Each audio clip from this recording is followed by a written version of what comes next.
நீங்க புது எஜுகேஷன் நீங்க கொடுக்க வேண்டாம். இன்னைக்கு ஸ்கூல்ல வந்து பசங்களுக்கு தமிழும் தெரிய மாட்டேங்குது, இங்கிலீஷும் தெரிய மாட்டேங்குது. இதுக்கு ரீசன் யாரு? நீங்க வந்து 8ஆம் கிளாஸ் வரைக்கும் பாஸ்ன்ட்டீங்க. ம். அதுவே தப்பு சார். ஒருத்தன் 1ஆம் கிளாஸ்ல ஃபெயில் ஆனா ஃபெயிலு. ம். அதுக்கப்புறம் ஒரு வருஷம் உட்கார்ந்து படிக்கட்டும். நம்மலாம் படிக்கும்போது அப்படித்தானே? ஆமா. 7ஆம் கிளாஸ் படிக்கும் பொழுது ஃபெயில் ஆன ஸ்டூடண்ட்ஸ் நம்ம கூட உட்கார்ந்து படிப்பாங்க. அவங்களுக்கு ரொம்ப அவமானமா இருக்கும். அடுத்து மறுபடியும் படிச்சு எழுதுவாங்க. 8ஆம் கிளாஸ் வரைக்கும் எல்லாரும் ஆல் பாஸ் அப்படின்னா, ம். அந்த படிக்கக்கூடிய காலகட்டமே வந்து பார்த்தீங்கன்னா, அவங்களுக்கு வந்து தெளிவில்லாம போயிரும். இல்ல சார். அது காரணமும் இருக்கு சார். இந்த இடைநிற்றல் விகிதம் வந்து அதிகமாயி போச்சு. எக்கச்சக்க பேரு இன்னைக்கு பாதியிலேயே நின்னு போயிடுறாங்க. இன்னைக்கு வந்து சத்துணவு சாப்பிட தானே சார் பசங்க ஸ்கூலுக்கே வராங்க. இல்ல நம்ம இத இந்த அளவுக்கு இப்படி சொன்னோம்னா எப்படி இல்ல இது? இன்னைக்கு நம்ம அப்படிதான் நடக்குது உங்களுக்கு. தமிழ்நாட்டின் தரத்தையே நீங்க கொஸ்டின் இல்ல பண்றீங்க. இடைநிற்றல் அப்படிங்கிறதுக்கு அதுக்கு எத்தனையோ வழிகள் இருக்கு. அப்படி ஒரு ஒரு டீச்சர் வந்து பேப்பர் கரெக்ஷன் போறாங்க. அங்க வந்து ஒரு ஒரு ஒழுங்கா எழுதல. அவர ஃபெயில் பண்றாங்க. அங்க இருக்கிற ஒரு சீஃப் இன்விஜிலேட்டர் பாஸ் போட்டு விடுங்கன்னு கம்பல் பண்றாங்க. ஓ!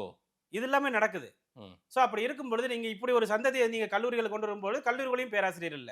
ஓ! இந்த சந்ததி வந்து கல்லூரியிலும் ஒழுங்கா படிக்காம வெளில வரும்போது உங்களுக்கு வேலை வாய்ப்பு இல்லங்கிற காரணத்தினால தான் குற்ற சம்பவங்கள் நடக்குது. ஒரு ம். ஒரு 2 வாரத்துக்கு முன்னாடி அடையாறுல வந்து பார்த்தீங்கன்னா, ஒரு வயசான பாட்டி 60 வயசு பாட்டிகிட்ட வந்து சைபர் கிரைம் மூலமா 40 கோடி என்னமோ பசங்க அந்த பசங்க எல்லாம் காலேஜ் பசங்க தானே. ம்.